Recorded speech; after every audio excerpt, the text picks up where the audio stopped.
ज्ञानतिमिरान्धस्य ज्ञानमुद्रमशलाकया चक्षुर्मिलितं येन तस्मै श्रीगुरवे नमः। श्रीचैतन्यमनोभीष्टं स्थापितं येन भूतले स्वयं रूप कदा मह्यं ददाति स्वपदान्तिकं। वन्देऽहं श्रीगुरो श्रीयुतपदकमलं श्रीरूपं साग्रजातं सहगण रघुनाथान्वितं सजीवं साद्वैतं सावधूतं परिजनसहितं कृष्ण चैतन्य देवं श्री राधा कृष्ण पादान सहगण ललिता श्री विशाखान्वितांश। हे कृष्णा करुणा सिंधो दीनबंधो जगत्पते गोपेशा गोपिका कांता गोविंद नमोस्तुते। तप्त कांचन गौरांगी राधे वृंदावने वृषभानुसुते देवी प्रणमामि हरिप्रिये। वाञ्छाकल्पतरुभ्यश्च कृपा सिन्धुभ्येव च पतितानां पावनेभ्यो वैष्णवेभ्यो नमो नमः। नमो विष्णुपादाय कृष्णप्रेष्ठाय भूतले श्रीमते भक्तिवेदांत स्वामिनिति नामिने। नमस्ते सारस्वते देवे गौरवाणी प्रचारिणे निर्विशेष शून्यवादी पाश्चात्यदेशधारिणे। नारायणं नमस्कृत्य नरं चैव नरोत्तमं देवीं सरस्वतीं व्यासं ततो जयमुदीरयेत्। नष्टप्रायेषु भद्रेषु नित्यं भागवत सेवया भगवति उत्तमश्लोके भक्तिर्भवति नैष्ठिकी। कृष्णाय वासुदेवाय देवकी नंदनाय च नन्दगोपकुमाराय गोविन्दाय नमो नमः। नमो महावदन्याय कृष्णप्रेमप्रदायते कृष्णप्रियाय कृष्णचैतन्य नाम्ने गौरत्विषे नमः। नमः पंकजनाभाय नमः पंकजमालिने नमः पंकजनेत्राय नमस्ते पंकजांग्रये। नमो ब्राह्मण्य देवाय गो ब्राह्मण्य हिताय च जगद्धिताय कृष्णाय गोविन्दाय नमो नमः। नमो महावदन्याय कृष्णप्रेमप्रदायते कृष्णप्रेमप्रदायते कृष्णाय कृष्णचैतन्य नाम्ने गौरत्विषे नमः। नमः पंकजनाभाय नमो विष्णुपादाय कृष्णप्रेष्ठाय भूतले श्रीमते भक्तिवेदांत स्वामिनिति नामिने। नमस्ते सारस्वते देवे गौरवाणी प्रचारिणे निर्विशेष शून्यवादी पाश्चात्यदेशधारिणे। नाम जय श्री कृष्ण चैतन्य प्रभु नित्यानंद श्री अद्वैत गदाधर श्रीवासादि गौर भक्त वृंद। हरे कृष्णा कृष्ण कृष्ण हरे हरे हरे राम राम राम हरे हरे। ओम नमो भगवते वासुदेवाय ओम नमो भगवते वासुदेवाय ओम नमो भगवते वासुदेवाय।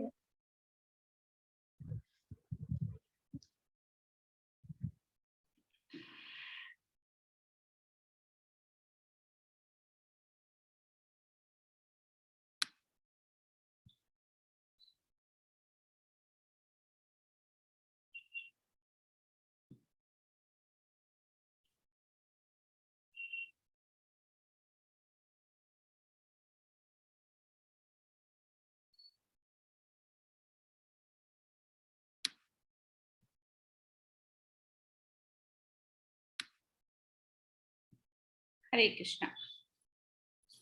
So, Krishnaastami. So, it's a day when Krishna was. Can you tell me whether it is a day when Krishna was born? Yes or no? Yes, ma'am. Yes, Mataji. Is it a day when Krishna is born? Krishna born in. No, Mataji, when Krishna appeared on the... Yes, Krishna appeared on the day. Krishna always exists. So, he never say Krishna is born. Krishna appeared on this on the day. That is the day. What is the difference between Krishna and ourselves? Why we can say that Krishna is not born, but appeared? Like, suppose somebody is coming to our house. It will not be against his wish. He will decide where to go, when to go, how to go. Will he not decide? He will first decide when to go, where to go, and how to go. And then he will tell them, I am coming on so and so day for this purpose. So when Krishna was born, well, again I am also saying born. When Krishna appeared, he, like when we are all born, we have no choice. Based on our karma, previous life's karma, we all are born to some parents. That will be decided by Brahma.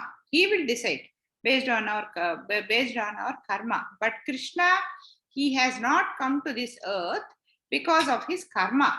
He has come to this earth because of his own desire. Okay? And so how do we know that Krishna has not chosen his parents? And just because I am saying, you need not agree that Krishna has come on his own. He has come on his own. He has chosen his parents because before entering Devaki Mata's womb, he appeared to Devaki Mata, Devaki Vasudeva, and said, I am going to come to you, and next child of yours is going to be me. That's what he has told. We can never tell our parents that I am going to come.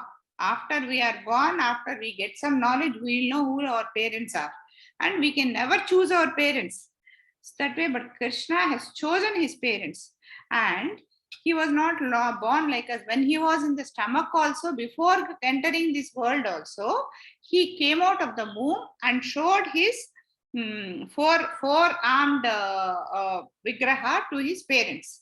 Even after birth, immediately after birth, he just became Chaturbhuja Akara, and then with his four-armed appearance, he appeared to his parents and said, don't worry, Kamsa cannot kill me. You take me to so-and-so place. You take me to Yashoda Mata. And he told everything. Like, we can never be born. We can never do that. And when he was a baby, when he was 6 days old itself, he killed Potana. Okay. So, which no human being can do. So all these things, and when he was a month's baby, he killed many demons. So these are all proofs that Krishna is not born. He has appeared. He came to this world. Why did he appear? And how do we know that he has appeared? Can any one of you tell me a sloka which says why Krishna has come to this world? A sloka which tells us why Krishna has come to this world. No, why he has come? Pavitranaya. Yes. Pavitranaya sadhunam dharma samsthapanadaya sambhavami. Paritranaya sadhunam. So here, why did he come here? To save the sadhus. Sadhus means, what is the meaning of sadhu? As per scriptures, the meaning of sadhu is those who are under the protection of Krishna are called sadhus. If they are already under his protection, what is that Krishna is trying to save is the question here. So what is that he is going to save them is, even though they are sadhus, because they are under the protection of Krishna, those sadhus, what they do is they can never, these material sorrows can never touch them. Whatever happens in their material life, they don't care. What they care is the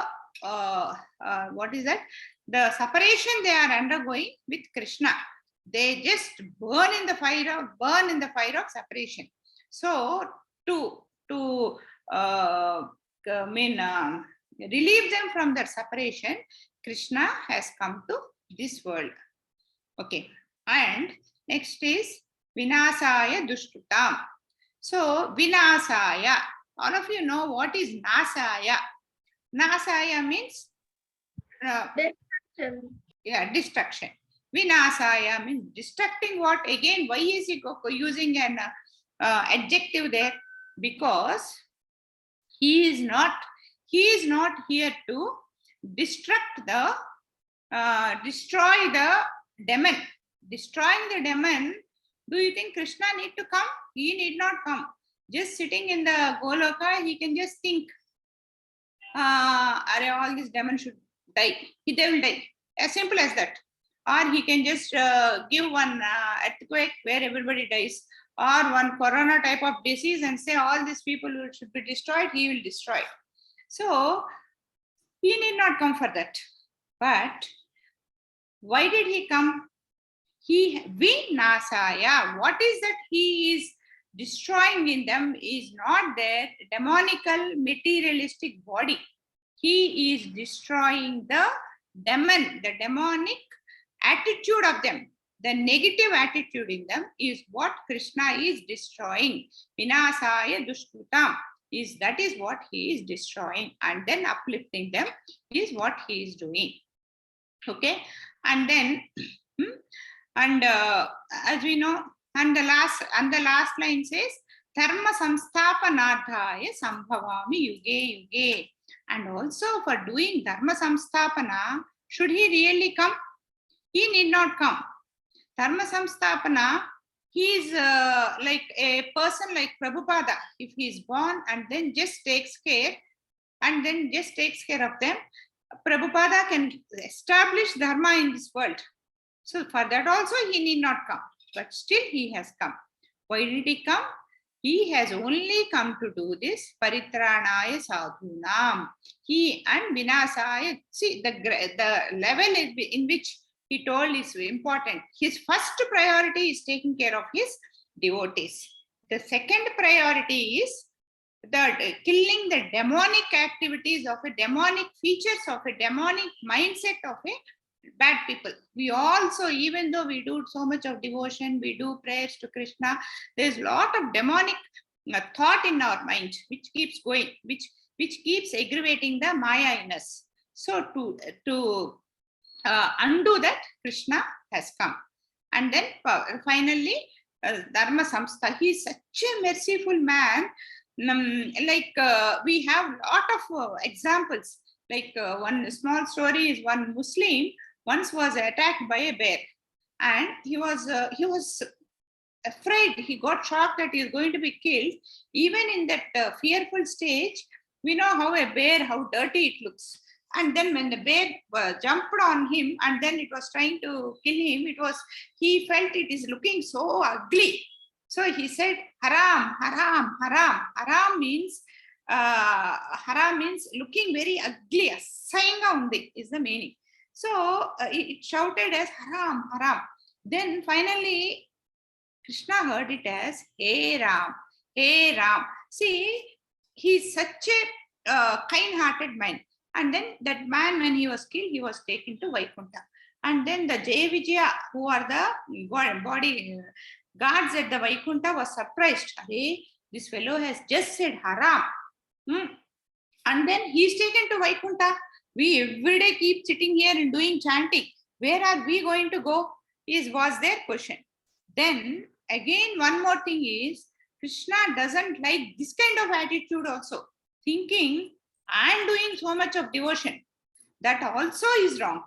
Because he doesn't like us to have any kind of ego. No kind of ego should be there. Even thinking that I am a great devotee is also Krishna doesn't encourage. Krishna has given punishments or realizations to many devotees who were feeling proud about themselves that they are great devotees. Like Kuchela was always thinking, anything we think, I have this, I am this. The moment we think I am this, Krishna will say, you are not that. The only feeling what we should have is, I am nobody. I am a servant of Lord Krishna. is the only feeling we should have. Any other feeling we have, Krishna will cut that. And that is only cutting our ego. Because of that false ego only, we have come on to this material world. For example, Kuchela was always thinking, even though I am so poor, I am not worried because I am a devotee of Krishna. He was thinking these material things doesn't bother me. These material things, I am a great devotee. This kind of a feeling. He said, I don't want any material desires. So that kind of feeling also we should not have. That is the reason why Krishna has given Kuchela so much of wealth. That way we should not never have any feeling that I am this. You should say, blessing of Krishna. Thank you, Krishna, for giving me this. He gives you a lot of wealth. Thank you, Krishna. If he doesn't give you anything, thank you, Krishna. But we have to do our duty very religiously. But even though Krishna is so merciful, the only thing, he is merciful, and the only thing what he can, any obstacle that comes to him, he can undo it. But the only obstacle, the only thing with which he will be moved is a drop of water, a drop of tears.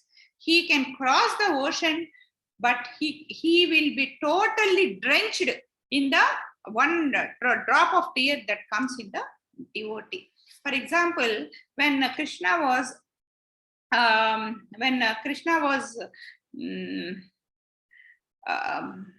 when Krishna was in Madura, and then he was coolly, happily killing all the demons, and he was happily enjoying his life in Madura. Why did he enjoy? The only thing Krishna loves is having unconditional love on him, no conditions, nothing. Like when sometime when this Madura, this Vrindavan Vasis were asked, "Oh, you are such a devotee of Krishna. What is that Krishna you are expecting from Krishna?" Nothing. No, you might be expecting something. Nothing. We don't want anything except Krishna. He will give you richness. No. He will give you that. No. He will give you this. No. What is it you want? We want Krishna. That's all. That's all the feeling. That kind of a devotion we should have. And the karuna which he has is so great. He's so great. And we also said dharma samsthapanarthaya. There are very, very good examples for this. See, as we said, whatever little we give to Krishna, it comes back in so big. Like once Draupadi, Krishna got injured in his finger, and there was little blood coming. So immediately Rukmini, Satyabhama, all were running around for the first aid kit. But what Draupadi did is, she tore her sari and tied his finger so that the blood doesn't come out. He feels so grateful about this. What did he do when Draupadi was trying to, was being disrobed? He gave all the clothes to him. And here also we look at this as Krishna has saved Draupadi. But this is not just the inner meaning of this, which we never realized. This kind of inner meanings is what we have to understand. The inner meanings, what we are going to have, what we have to do is understand is, see, Draupadi is a lady physically weak, and Dusyasana, who tries to disrobe Draupadi, is a very strong man, very, very strong man. But he could not disrobe Draupadi because of the whatever reason it is, he could not do. That means what is happening?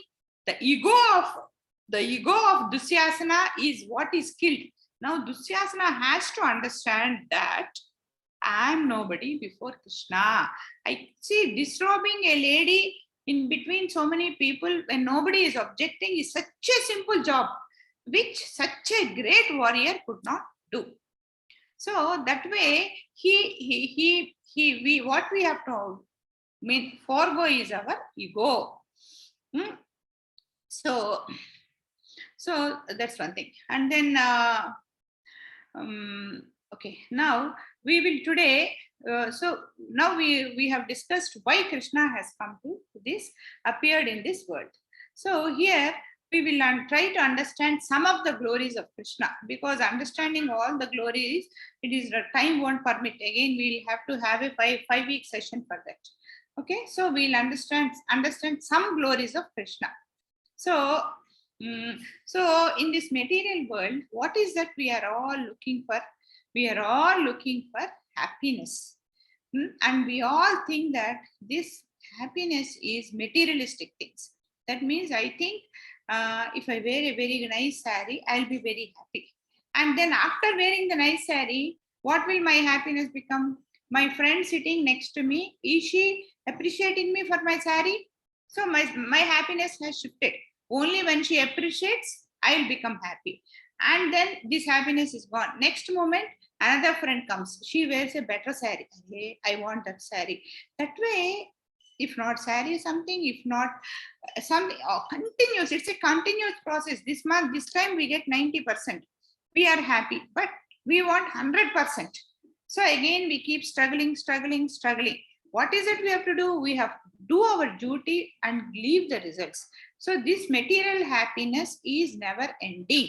So we have to understand that happiness is not physical but mental. That happiness should come from mind. That means when will it come? When we are happy with what we have and then doing our duty properly. That is what will give us mental happiness.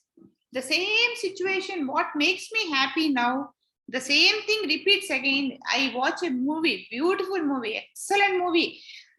Like I put my eyes, ears, my concentration, everything on the movie and then watch it. Very, I enjoy it. Nice, excellent movie, I say. And I want to watch it second time. Second time also I watch, I enjoy. Third time I watch. I keep looking this side and this side. And fourth time I watch, fifth time I watch, sixth time I watch. Array, what is this? And the seventh time I watch, what do? I happily sleep off. That means the movie which made me happy today is not able to make me happy tomorrow. The same food, I like some sweet, I eat. The first cup I enjoy, the second cup, okay. The third cup, abba, again I have to eat. The fourth cup, I cannot eat. The fifth cup, I get a vomiting. So it's the same thing. But why? Because material happiness has a limit. Only thing that doesn't have a limit is spiritual happiness. Whatever we are is making us happy today, and like is will get bored tomorrow. Like we have a small, many times I think I told you this example. In America, there was a big apartment, very big complex, from 200 floors complex. So the lift, they have put the best possible lift. But the people who get into the lift were complaining. What? Array, this lift is too slow. It takes so long to go up. But will not the lift take 200 floors to go up? Will it not take? So, and they were putting a lot of complaints. So the lift engineer doesn't know what to do. He has to rectify the problem. He got a beautiful idea. What he has done is he has put mirrors on all the sides of the lift. So now everybody gets into the lift. And then what do?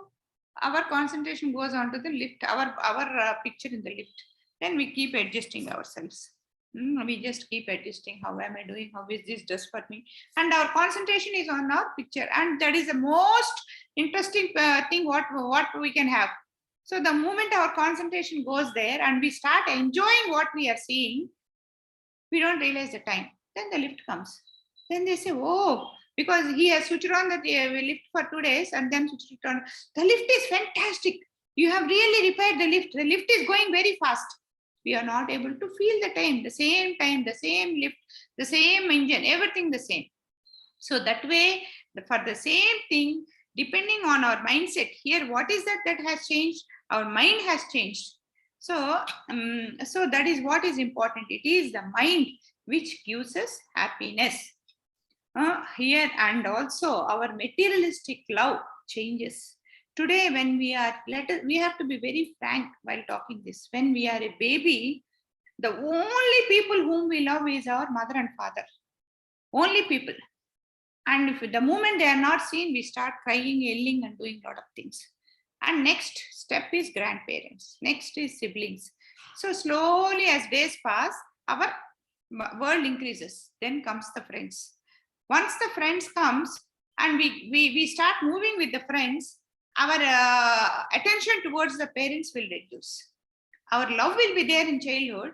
our attention and the importance to the mother's word will reduce. When we are a baby, whatever our parents do, we take it 100%. But the moment our friends come and tell something, the words of our parents go off. So that means our love has changed. Similarly, we go big, we get married. Again, the love, there is a major shift here. Nothing wrong in it. Nothing wrong in it. I'm not saying this is wrong. This is the way it is. Okay, because our priorities in life change, our responsibilities change. The moment we are married, our responsibilities, we have our responsibility to our spouses, we have more responsibilities to our children, when automatically our time for our parents reduce and our time for the so-called excellent friends reduce. So our priorities change. That way our love, our priorities change in our life. So, but the only thing, understand, the love of Krishna on us will never change. It will never change. The reason is very simple. In the example which I have taken from a baby to a motherhood or a fatherhood, the relation has changed. But the love of a mother, the love of a parent never changes from the child. Because whatever she is, the child is child. The mother or a father cannot get a better relation than a children. Than children, they can never get. So their love on the children always remains. Their heart beats for the children. A parent only can feel. Even though I say now the heart beats for a children, only a parent can feel what a heartbeat is. And in Telugu we say, when something happens to the child, the stomach has got squeezed, and only a mother or a father can understand the pain of something wrong happening to the child. Only the parent can understand. So Krishna is our merciful father, not just father. So as a father, his love on us will never change. So that is the reason, the way he is giving air to a 100% devotee, he will give the same thing to the worst fellow on earth. Whatever he gives here, he will give there also. Because of our karma, we take different types of lives. So this is the greatness of Krishna. The greatness of Krishna, the love what he has is a parental love which will never change in life. So the way we love parents in our childhood, we should always love Krishna. We should never forget Krishna the way we forget our parents once we grow big. I'm not finding fault. It is the time factor. Even I have gone through all these stages in my life. Like when I was, when after marriage, when I had children, I was working, I had so much of responsibilities. I could not spend much time to my parents. But now again, I'm spending. That way, the love is there, but we forget. So the priorities change. So that way, Krishna's love is always there, and we should never forget, as Krishna never forgets us. Okay. So we all know that there are 64 qualities in Krishna which no human being will have. We will talk about some of the qualities of Krishna, not all the qualities, because time doesn't permit. So the first quality, one is beauty. Beauty, I'll go very fast. Even then, I'll be able to cover very few. The beauty is one quality. We keep comparing Krishna and other gods, saying that his eyes are like lotus, his eyes are like sun, his feet is like lotus, his hair is like this, like that, like that. We keep on, praising Krishna. But where are the sun, moon, lotus, and all those things? They are all created by Krishna. So, and as we all know, we all heard the story of Krishna Leelas, we all know all the stories. So when Narakasura was killed, there were 16,100 princes under his control. He wanted to marry all of them. But meanwhile, Krishna killed him.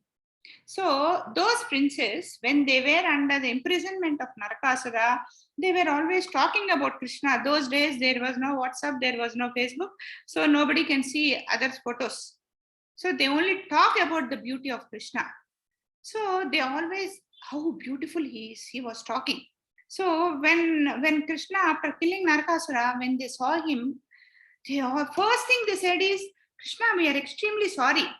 Then Krishna said, what is that making you say sorry? What is that mistake you have done? They said, we are always comparing you with so many things, materialistic things.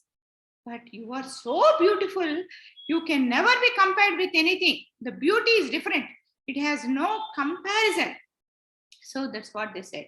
Similarly, in Bhagavatam also, when the love of Gopikas are being explained, it is said, when Krishna, when he is coming back from the forest after gazing the cows in the evening, for total day he keeps playing in the mud.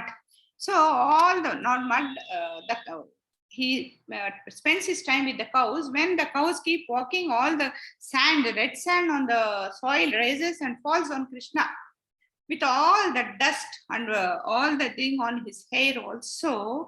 Even like that, when he was coming, he was looking so beautiful. Gopis could not close their eyes. They were blaming God for giving eyelids, which are stopping them from seeing Krishna. So the things which devotees should never forget is, our interest on Krishna should never come down. And we should always think about Krishna, and we should always realize that our destiny, everybody, all of us have a goal in life. So we should be very clear. We should have one material goal and one spiritual goal. And our spiritual goal is to reach Goloka and to reach Krishna. And here we have to be very clear. Are we merging with Krishna or are we going to Krishna? Even after so many classes, people say merging with Krishna.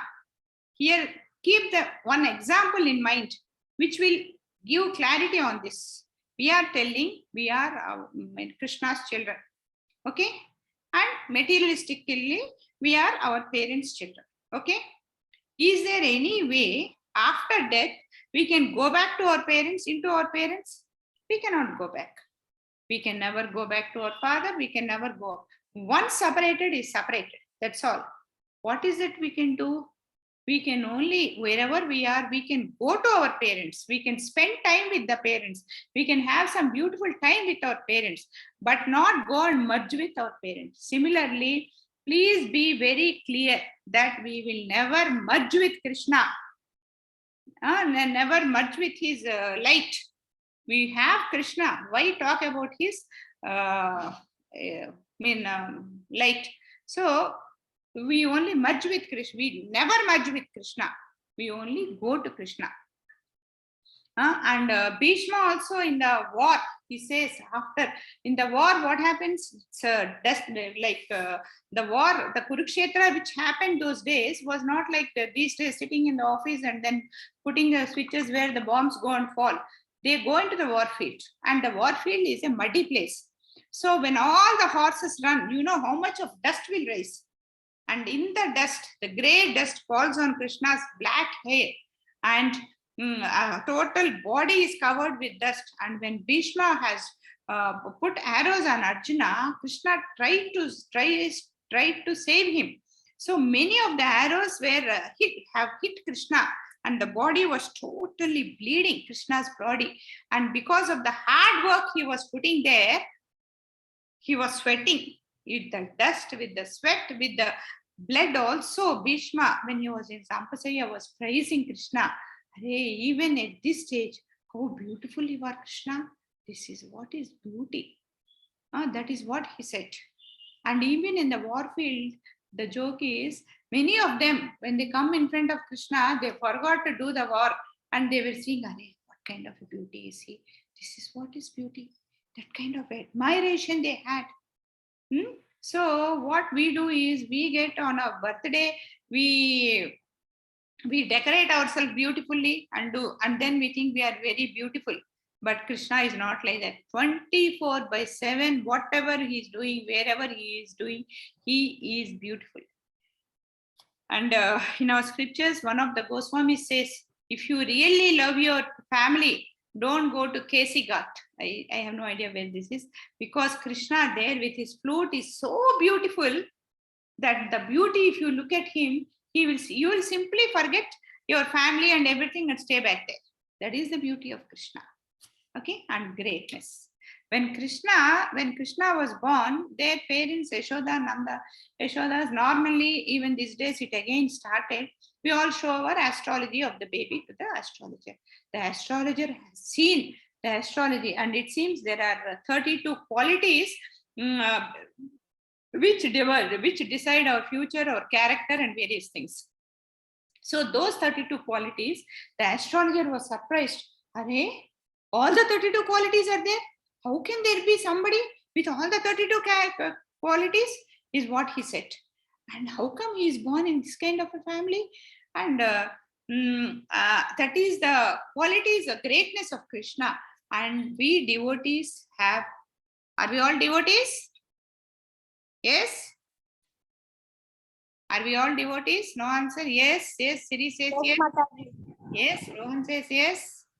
Yes, Mataji. And Ditesh is lying on the bed and saying yes. Mataji, I just got. Okay. Yes, Mataji. Yeah, it says yes. See, sitting, the way we sit, the attention is also important. When we are listening to something, if we are playful, it will be like a play game. You have to be attentive to the class. Okay.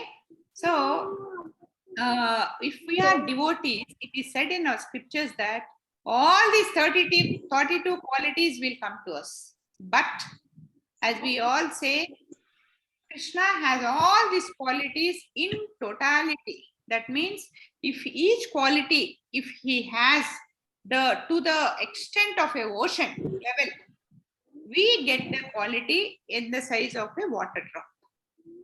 So the quality is there, but there he has 100%, we have 0.001%.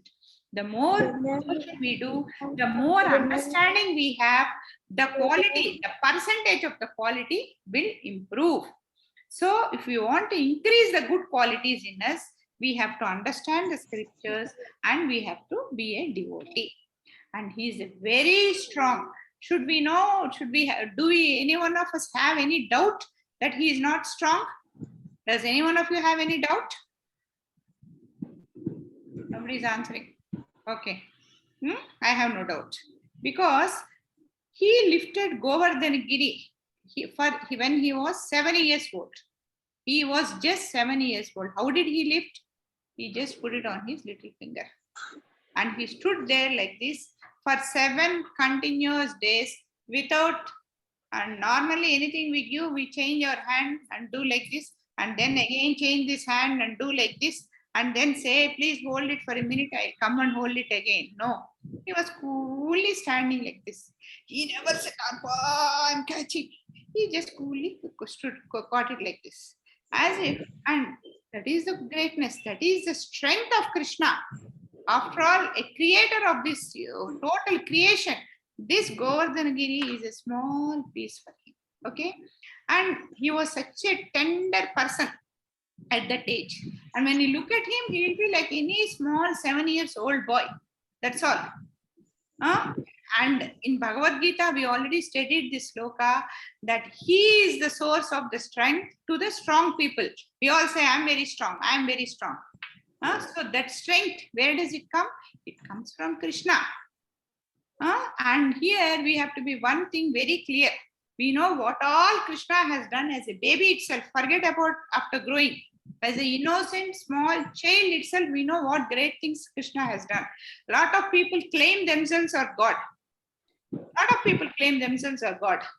Simple question. Can you do anything what Krishna has done as a child?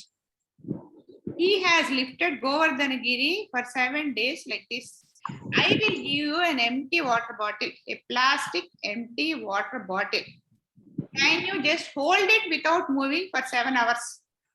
Just 7 hours, an empty water bottle. We can't hold. Our hand will start paining. So, how can they be called when they cannot have control on their physical body? How can they be called as gods? Very simple. And these days people say, Krishna married so many people. Why I can't marry? Yes, Krishna married so many people. There are a lot of reasons. Let us not get into it. Before comparing with Krishna, you also do one or two things. Other things which Krishna has done. You also kill one demon. At least go to your neighbor and slap him. You will understand what Krishna has done. He will in turn slap us for 2 times. So never compare with Krishna. Krishna has done this. I will also do. Krishna is black. I am also black. I am also Krishna. No.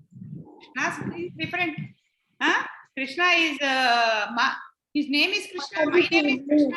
I am also Krishna. Just because your name is Krishna, you can't become Krishna. Just because you are black, you cannot be black. Just because you are beautiful. Okay, again we discussed about beauty. We think we are beautiful and then we compare ourselves with Krishna. Krishna's beauty is different. Krishna's strength is different. The thing of God is different. Okay. So that is the strength that Krishna has got. And how do we get the strength of Krishna? How can we get our strength? As in Bhagavad Gita, it is said, only Krishna can give us that strength. At least the small 0.00001% also, only Krishna can give. Nobody can give. Like I was getting for an example. Like suppose we get into a taxi and we are telling, take me to this place. Take me to the ISKCON temple habits. So while going, the taxi driver is a very well built and looks very hard, and he keeps taking me somewhere different. I say, please, please take me to the ISKCON temple. Where are you taking? That fellow doesn't respond. He keeps on taking me to somewhere. I am worried. What do I do now? Then suddenly I look at the next seat of the driver. I see a very strong person, more stronger than the driver. Immediately I tell him, hey, what are you doing? Hey, Abhaya, who are you? You are here. Thank you very much. You are here. Please save me. This driver fellow is taking me somewhere. Please ask him to take me to ISKCON, or let him at least drop me back at my house. Where is he taking me? Then this strong fellow who is there, what does he do? He just turns to the driver and say, hey, useless fellow, what are you doing? Take her to ISKCON temple. When this such a strong fellow takes that, immediately. Mataji, Amma, Hitesh. I have a doubt about Indra. Yeah, you can ask me at the end. Just write it down. You can ask me at the end. You ask me at the end. Okay. So, what is that? Immediately he will get sad. Why? A stronger person than him is asking me. So that way, we are in this case, the pillion driver, the pillion person who is sitting at the car back seat is ourselves. And the driver is none other than Maya. It keeps on taking us wherever it wants, wherever our mind goes. And the only person who can control Maya is Krishna. So take the mercy of Krishna, because we have asked for the mercy of the second fellow, that fellow has given. That way we have to take the mercy of Krishna. He will detach us from Maya. So ever youthful. He is always youthful. Okay. And he was growing, and he always remained as if he was a 16 years old boy. That's all. Even during the Kurukshetra war also, he was 125 years or so, above 100 years. Even then, he was looking very young, and as young as a 16-year-old boy. And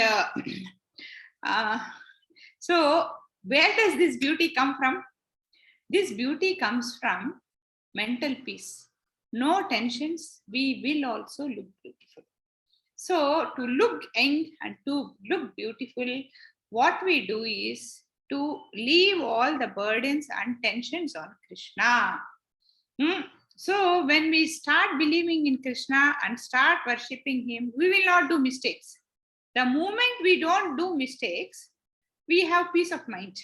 The moment we have too many desires, when there are no desires, there are no tensions. In last week Bhagavad Gita class we taught the only reason for desires is lust and greed. Not last week, previous week. Lust and greed are the only two reasons. So when that is not there, we are happy. When we are happy, we are also beautiful. Krishna is always a happy man and a beautiful man. And he has got beautiful linguistics. That means he knows all the languages. How does he know all the languages? Can somebody tell me how he knows all the languages? Because he is the God. He is the creation of the languages. Excellent. Because he has created. Because languages also come from him only. Anything here is created by him. He is the creator. He knows all the languages, even the language. And also not the human languages. He knows some other languages also. What are the other languages he knows? Birds language, animals language, Very good. Excellent. He knows fish language, those. Yes. He knows. microorganisms languages. So not just the languages, he can understand our mind also. Whatever we think also he will understand. We keep talking lot of things. I might sit here and talk lot of things, but whatever the thought process that is going in my mind also he will understand. I might tell you to do devotion, please do devotion, please do chanting. If I don't do array, who will do chanting? Useless time waste. If I'm thinking like that, he will know where to put me on the right path. Like there's a small story. One devotee, she came from US and she spent some 1 week, 10 days in Vrindavan. And then the last day when she was leaving Vrindavan, he went to Krishna temple and then she was praying there. Loudly she was praying, Hare Krishna, please bless me. Do something to see that I permanently stay back here. I will not go back. Please do something, she says. But immediately what happens? One thief came and stole her bag and ran away. Finish. She was crying. Hare, my bag gone. My passport is gone. My visa is gone. I can't go back to my country. I can't go back. Then the person standing her next to said, this is what you have asked Krishna. And he has given you. You have asked him to do something so that you'll stay back in India. Now your bag is gone. Stay back in India. But she doesn't. Hey, how can I stay back? How can I have got my husband, I got my children, or I have to do that, I have to do this, I have properties. Then that is how things will come out. So Krishna knows what is there running in our mind. The next one is, he is our well-wisher. He is the well-wisher of all the devotees. So here, the question what all of us have is, if he is well-wisher of everybody, okay, here to know that he is a well-wisher of all of us, we have to understand one thing. We all know that Krishna had best time in his life when he was in Vrindavan. Then he left Vrindavan at the age of 9 years and he never came back. Why did he leave and why did he not come back? He left to kill the demon. Then why did he not come back is the question. He should have come back. That also, why he has not come back is because his greatest devotees are Vrindavan Vasis. The people in Vrindavan are the greatest devotees of Krishna. And Krishna has to take care of them. That is the reason why he has not come. I tell you why. What is that he has to take care? He went to, all of you know, he went from Vrindavan, he went to Madura, he went to Madura and killed Kamsa. What he initially thought is, I will kill Kamsa and come back. So he went there, and then when after killing Kamsa, he realized that Kamsa is not alone. He has got some more Rakshasas who are associated with him, who now that Kamsa is killed, when Kamsa actually was ruling, he was always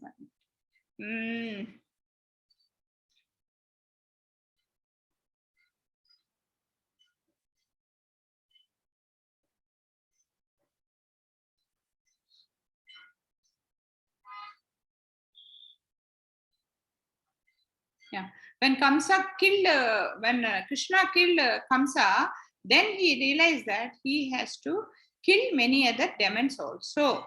There were 4 more demons like Kamsa, Jarasandha, and who are the other ones? The other ones, Kamsa, Jarasandha, Dantavakra, and Kalayamana. These 4 kings are there. So he has to kill all the 4. Otherwise, what will happen? Now, Kamsa had 2 daughters, and the 2 daughters are Jarasandha's daughters. Okay, if I get into all these details, it will be too long. Okay, so now Jarasandha Okay, I'll not get into all those details. So he wanted to kill all of them. So if he doesn't stay in Madura and then goes back to Vrindavan, the problem what will happen is Madura is a capital city. It has a fort, it has all the paraphernalia of a king, and it has got soldiers and everything. So if Jarasandha comes for a war, there are people to protect the citizens of Mathura, and they can do the war. Whereas if he goes to Vrindavan, it's a small place, like it's all simple people who are very playful, just going as goes out every day with cows and come back. If somebody comes, they won't have anything other than a stick to do the fighting, and they don't even know how to do fighting. So that kind of a place, if he goes back here, what will Jarasandha wants to fight?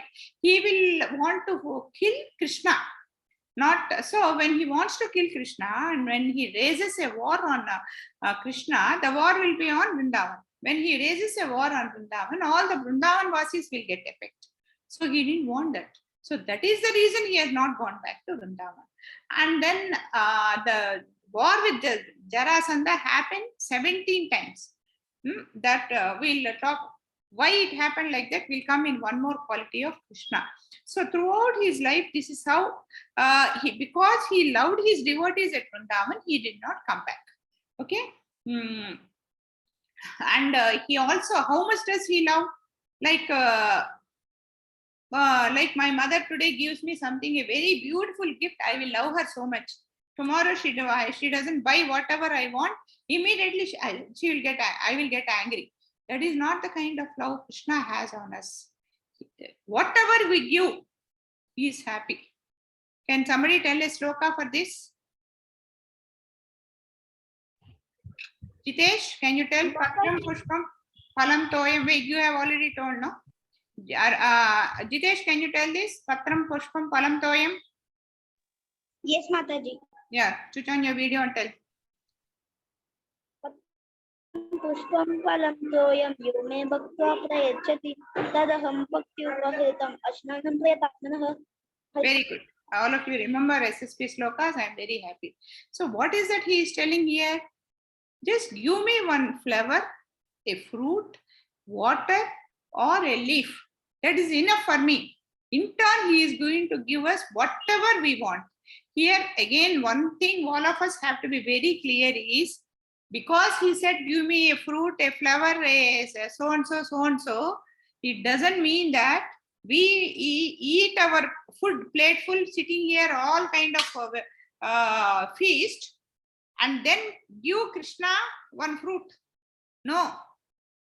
When he says, give me a fruit, flower, or water, what he means is, suppose we don't have anything to offer him. In case we don't have anything, we should not feel bad. Arey, today I could not serve any food to Krishna. And then we should not feel bad for it. That time you can offer him anything. Not that, be very clear here, not that we can offer a fruit or a flower or a water when we have something better to offer. Whatever we eat has to be offered to Krishna and then eat. Otherwise, then it becomes a prasadam. Otherwise, what will happen to the food we are eating? Can somebody tell me? When we offer the food to Krishna, it becomes prasadam. If you eat without offering to Krishna, what is the food called as?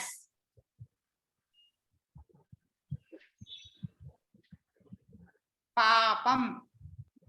We are eating something which we are not supposed to eat. Why? Because whatever we are getting from is a mercy of Krishna.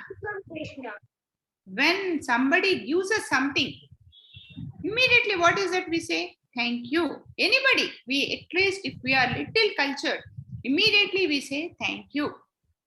So here whatever Krishna is giving, we take it for granted. It's our right to get it. That way we think. That thought, if it has to go from us, anything we get, anything we do, anything we eat, give it, offer it to Krishna, and then say thank you, Krishna. Otherwise, it means you are stealing a fruit from the tree. You are stealing a vegetable from the tree. It is a theft. Doing theft is sin.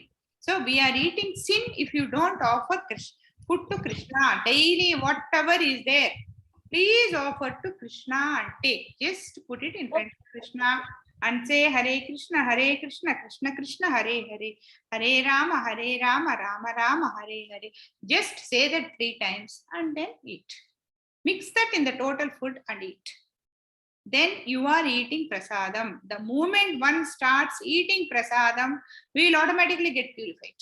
We will automatically get purified. That's all. Okay, the next quality is effulgence, the glow. The glow in Krishna is uncomparable. Like here, the light, whatever we have is because of the sun in the daytime and moon in the night time. But in Goloka, there are no suns and moons. And 24/7, there is light. From where is that light coming? It is the effulgence of Krishna.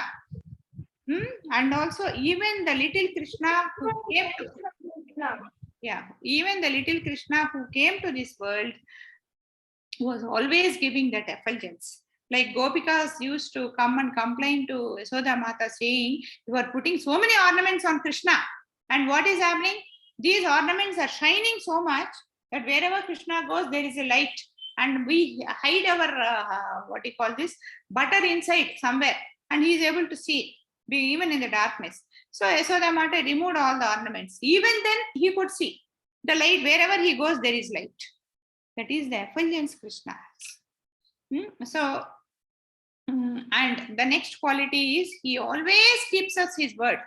Whatever he does, he keeps us his word. And like devotees, he takes care of his word is to take care of devotees. He takes care of devotees. Like Indrajumna Maharaj, who was a great devotee, did some mistake in the case of Durvasa, when Durvasa Maharshi came, and so he has become a elephant, and he is none other than Gajendra, who was caught by a crocodile. He does prayers, and then Krishna comes and saves him. Here also, it is only a cleaning process of his consciousness when Indrajumna Maharaja was feeling very proud about him. And also, like he always takes care of the inner wishes of our devotees. Like I have already told, whatever I think inside, he will understand. Or we may not understand. Like we always call him as a butter thief. But where is the necessity for Krishna to steal something? Is there a requirement for Krishna to eat? First of all, Krishna has everything. Everything in this creation is his property. Whatever, if he wants to feel like eating butter, just butter comes to his hand. Where is the requirement for him to steal the butter is the question here. So here the secret is, gopis, they always loved Krishna so much. They loved Krishna so much that they always wanted Krishna to come there to their house and eat butter. They always wanted, but because of their conditions, they could not say that. So that is the reason why Krishna went into their houses and ate, just to fulfill their wish. Even though outside they are making a lot of noise, inside they are every day they used to think, today I made so much of beautiful butter. Will Krishna come and eat? Krishna should come and eat. And that is the way. And butter also, what is butter? Why so much of importance for butter? Butter, even though, see, how does butter come? First, the milk has to come. We have to boil. We have to make it a curd, then make it into buttermilk, then churn it. Then the butter comes. The purest form. See, the milk gets spoiled in a day. The curd gets spoiled in 2 days. Buttermilk is also like that. But the butter, from the butter, we get the ghee. It doesn't get spoiled for at least the pure form as butter. Ghee doesn't get spoiled that easy. That is the devotion which should be there. The form of milk in us is when we hear something good, the feeling what we get is like milk. So that should gradually grow, and then it should become like ghee, like butter. That is the purest, the essence of the milk. That is what Krishna likes. The essence of our bhakti is what Krishna likes. Next, one more quality is he is a pleasing talker. Even though he doesn't talk much, he talks also. He talks very pleasing. He just doesn't say, he never uses any hard words. He always very pleasing talker. Even though certain times his hard decisions are hard, he tells in a very small, soft way. He doesn't hurt anybody. Like when Mahavishnu once was lying on his bed and Lakshmi Mata was massaging his feet, this Bhrigu Muni comes and kicks him on his heart. See, this is the place where Lakshmi sits. But what Vishnu doesn't get angry. He immediately gets and holds Bhrigu Maharshi's legs and says, Swami, your feet are so tender and so nice. My heart is so hard. You came and hit my heart. But did your feet pain? That's the way he talked. But so Bhrigu Maharshi will be stunned. I did such a bad thing. What is this man doing? But what did Vishnu do? When he went and caught the feet of Krishna, Bhrigu Maharshi, there is an eye under the thumbnail of the feet, which is a root cause for the arrogance of the Maharshi. He just, when he holds the leg like that, he presses and then blasts the eye. That is where his consciousness is cleaned. That way he talks sweetly, but he does whatever he wants to do. We know this that he killed the serpent Kali. He stood on the feet of the snake and then he does dance. While dancing also, while hitting it, he just hit it with his the hands and then killed it. Then also he was saying, am I hurting you? I'm so sorry. You might be feeling pain. That way he was saying and he killed it. He talks very sweetly. And the 10th quality, one more quality is he can convince people even though he is wrong. Like when he is right, he can always convince. There's nothing great in it. When he is right, convincing others, can somebody tell me an example? In a right reason, can somebody tell me an example of he convincing somebody else? Who is telling me? Such a simple example, such a simple question. By saying something, while the end result is good, by simply telling something to others, he has convinced the opposite person with his smooth words. What is that he has done? One example. Mother Yashoda. On an incident. Mother Yashoda. No, he convinces on a great topic. I'm giving more clues. On a great topic to one person just by his words, by telling why he should do it. Nobody is telling? Harshit? Huh? Not the person. What did he do? What is that he has convinced? He convinced Balrama. Tell me, what is that point he has convinced? At the end of the war, Mataji. What did he convince? No. No. Balrama told No. to kill Pandavas also. No. Harshit, are you there? Mataji, Krishna convinced Arjuna to fight. Excellent, Siri. Excellent. Excellent. Krishna has convinced Arjuna to fight, to do part. He has talked so coolly. Did he not convince? Excellent, Siri. So he is very smooth in his talk. Never hurts anybody. Never hurts anybody, but he can convince others. That is the greatness of Krishna. Okay. And also when he was a baby also, as Rohan and said, he was always convincing Yashoda. Yashoda used to blame him, you are stealing butter. He used to very innocently put a face and say, why will I steal, Mama, Mother? Why will I steal? There is no need for me to steal. I have so much, we have so many cows. Why will I steal? As Mother Yashoda used to get, yes, why should he steal? Why will he steal? But then when Balrama also said he is doing, then gets a doubt.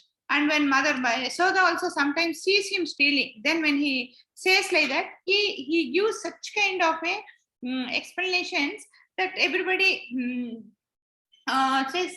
Then once Balrama told Krishna, see, Mother Yasoda is so fair, and Father Nanda Maharaj is fair, and I am also fair. But you are so black. You are so black. How come you are born so black? That means you are not the child of Yasoda and Nanda Maharaj. When they went to the market, they just bought you from there. They bought you from there. This is the way Balrama used to tease Krishna when he was a young boy.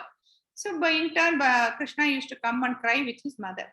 And then when Mother Yasoda blames him for doing theft, telling, Mother, I know why you are talking like this.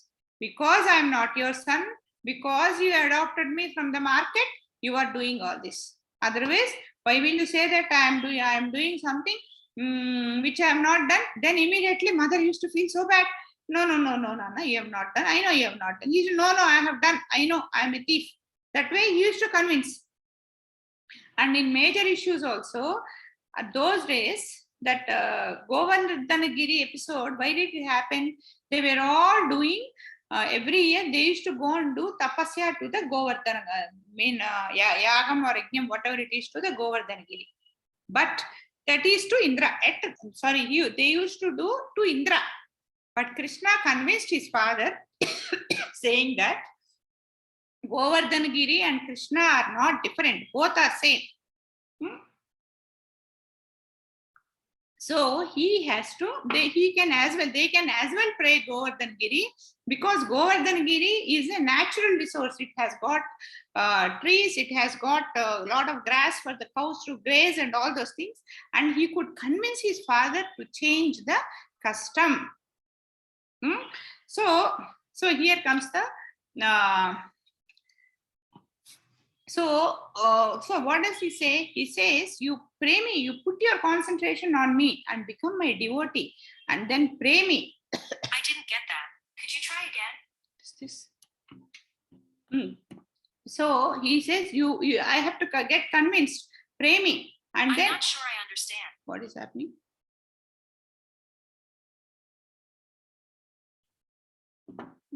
So what is the sloka which is that? Put your concentration on me. Always pray me. Manmana. Yes. Manmana bhava. Can somebody say?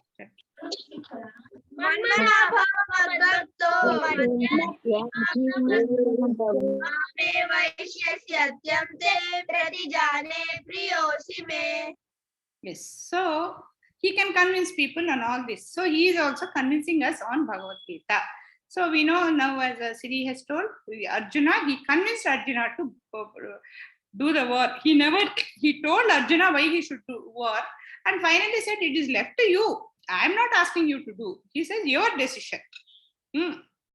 And similarly, a devotee also, as a devotee, one quality what we should have is, we should know how to convince others in saying that we are right. That is one important thing. Only when we have 100% belief in what we are doing, we will be able to convince others. If we have no 100% understanding, not belief, understanding on what we are doing, if we are doing devotion blindly, we can never convince others. If we have understanding and the knowledge, we will be able to convince others. Once one example was, once Prabhupada, he is a great devotee. He has got very good knowledge. He can convince anybody, and he knows the psychology of others also. Once there was a devotee who was working in a temple in US, I think. So he wanted to make that Prabhuji a head of that temple. So that Prabhuji did not want to take any responsibilities. He said, I want to do devotion. I don't want to do any devotion. So what he did is, when he got the news, he just prepared himself very well to give reasons for not fighting, for not becoming the head of the temple. So finally, Prabhupada came there and he called the devotee. He said, okay, come here, I need to talk. So this man went all prepared to say, to give reasons why he doesn't want to become the head of the temple. So then Prabhupada said, Prabhuji, I want you to take sannyasam. This man was stunned. What is this? I thought he's going to ask me this. He's asking me to become a sannyasi. He said, no, Prabhuji, I can't become a sannyasi. I have a wife, I have children, I have this, I have that. I can't become sannyasi. And there was a lot of argument. So finally, this man's mind was blocked. He said, no, I can't become a sannyasi. Then he said, okay, if you don't want to become a sannyasi, at least become the head of this temple. Immediately he said, okay, that is okay for me. I can't become a sannyasi. That way he never talked about, see this. So that is a psychology, how we should convince people. And also like some small group of children went for book distribution. Normally this book distribution is looked as a very low class work. But to distribute books more than anything, one is when we have knowledge on the books, we will be able to sell the books. And the second thing is humiliation. When we go to sell the books, the way people look at it is horrible. As if we have come to rob them or we are going to steal them, they look at us. That when somebody looks at us, and that is not our business, that is not the way we are making money. We are only trying to spread Krishna consciousness. What happens is our ego will get so hot. This fellow is looking at me so badly, and it is really painful when somebody looks at it when we so badly. So once some children went to sell the books. So one elders came out and said, what is this at this young age? What are you doing? These are all the works what elders should do. Why are you doing all this? Then immediately the child gave an answer. Okay, Prabhuji, thank you very much for the advice. I will stop doing it. I will continue with my studies. You are an elderly man. You do the book distribution. You take the books and do. Finish. Immediately that man closed the door. That way, we should know how to convince. Krishna is very good in convincing. And he is a highly learned man. We have no doubt on it. All the knowledge has come out from him only. So, what is that? Why he won't be a learned man? Okay. So, and 64, and after he went to Mathura, in 64 days, he learned all the 64 kalas, all the 64 types of knowledge. Why in one day he could learn so much of Shastra? He already knows, so he learned. So this is the knowledge. So, and he is highly intelligent. I stopped in between about this Jarasandha in previous. So I said I'll talk to you about later. Intelligence.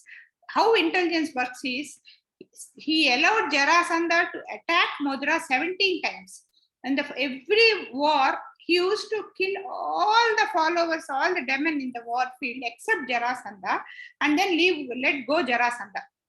And then Balrama used to get angry. What is this you are doing? If you kill Jarasandha, the war will be over. Why continue the war again? But why Krishna did like that was his strategy. He knows Jarasandha won't keep quiet. When Krishna leaves Jarasandha doesn't take it as a strategy. He thinks Krishna is a timid fellow. He had no guts to come and fight with me. So he left me off. So what he'll think, I'll try once again. And then he will, what he will do, there are so many demon on this world, on this earth. He knows where all his people are. We won't know. Like we know there are so terrorists around. We don't know where they are. Maybe they are living in the next house. That also we won't know. But another terrorist will know where this man is living. So that way Jarasandha knows where they are all living. So what will Jarasandha do? He will collect all of them and come back for the war. Again, happily Krishna will kill. That way, 17 times he has cleared all the demons. Jarasandha used to bring all the demon out, and Krishna happily used to kill. That was his strategy. That is the intelligence Krishna adopted in the war field. And finally, Jarasandha comes with one demon called Kalayavana. So he is an untouchable man. Like this, whoever goes and fights, like in the war, how does it happen? They put arrows, then they fight with the gada. What is called gada in English? I don't know. With them, and then finally they do physical war. So if somebody goes and holds Kalayamana, something bad will happen to the person who touched. So we have to kill Kala Yamana without touching. So how to do that? So there also Krishna adopted a strategy. What is did is, there is a king called Muchukunda. This man was a very great king, and he used to protect all devatas against demons until Subramanya Swami became the leader of the devotees. That's his different story. So Muchukunda did lot of wars. So, and he was totally tired. So after the demon have given alert, what Muchukunda, then not the demon, the what you call the Devatas ask him, you have done so much of so much of what you call that, so much of good to the Devatas. What is that you want in return? He says, I don't want anything. I'm so tired. I want to sleep. I don't want anybody to disturb me. If somebody comes and wakes me up and I look at them, immediately they should get burnt off. This is the boon he has asked. So then Devata said, okay, you are blessed with it, go. So he goes deep into one dark cave, and then he starts sleeping there. And then what Krishna does is, when Kalayamana comes for the fight, immediately Krishna runs away from the war field, and then Kalayamana starts running behind him. And then Krishna goes into the cave where Muchukunda was sleeping. And then Krishna goes to one corner. And then this Kalayamana comes inside, and then he sleeps in the dark, in the darkness where there is no light. He sleeps, somebody sleeping there. He thinks this Krishna fellow is become tired, and then he's sleeping like this, and he goes and wakes him up. Immediately Kalayamana opens his eyes, and the fire from his eyes comes and burns Kalayamana. That is the strategy and the intelligence what Krishna uses. And genius, he is a very, very genius man. He can convince everybody. And where will the convincing capacity come? Only when we have intelligence, what to talk, what not to talk, he can do. So that kind of a genius he has called. And also once like we should know what to answer and what not to answer. So this way there are 64 qualities of Krishna, because that long time I have only talked about few qualities, 13 qualities. He is a multitasker. That is one more. He can do many things at one time. We know like many different emotions also he can express one time. Not doing things, even emotions also. In a group he can give different emotions to different people. And like as we said, patram pushpam phalam toyam, like with the blessings, with the we can just get him. We can get him with one. Actually, Rukmini Mata bought him with one leaf of tulasi. That way we can. So, and to save his devotees, he even goes against his own word. He never goes against the word of a devotee, but he always goes against his own word. The example is simple. When in the war, he has taken an oath not to do any war. He will only be a charioteer. But when Bhishma was very badly trying to kill Arjuna, he went to the extent of taking an bow and arrow and trying to fight against Bhishma. Then Bhishma himself gets surprised. What is this Krishna doing? Krishna, don't do this. You should not do.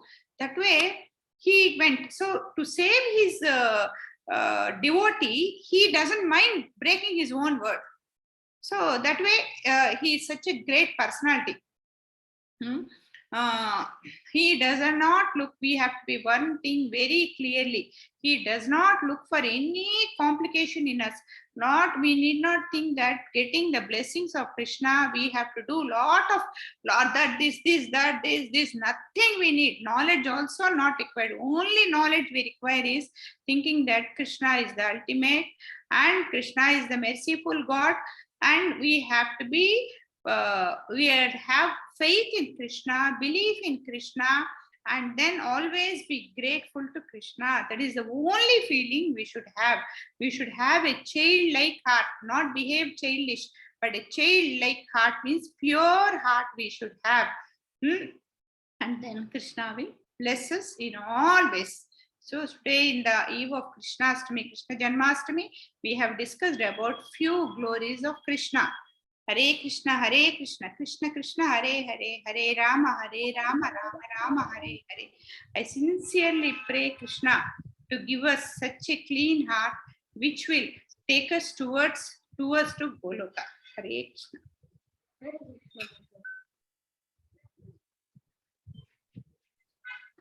Mataji, attendance. Attendance, I'll mark, Nana. I'm marking. Okay. Any doubts you have? Anybody has any doubts? Jitesh, you had some doubt, you can ask now. Anybody having any doubts? Yes, Mataji.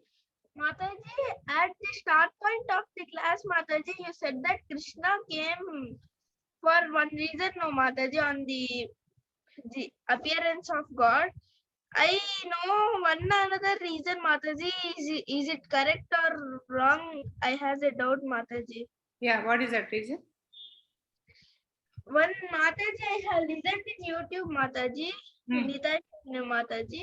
That Mataji said that Krishna would send their messengers or anyone to kill these demons, but he came here to this land when we అంటే మనం ఆ లీలల్ని ఎప్పుడైతే మనం శ్రవణం చేస్తామో అప్పుడు కృష్ణుని ఆశీర్వాదం మనకు వస్తుందని అందుకు కృష్ణుడు వచ్చాడు అని కూడా ఒక అవునమ్మా, that's also correct. To see people like us, see we are not that bad as demon to get Krishna to come and purify us. We are not that great devotees for Krishna to come and relieve us. We are all hanging in between. So how do we get purified? We get purified when Krishna comes here and does so many leelas. We keep hearing all of them.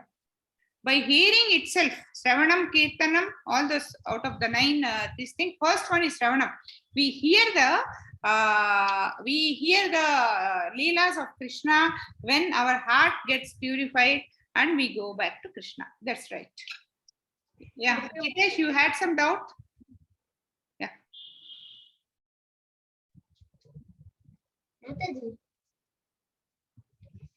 Yeah, who is that?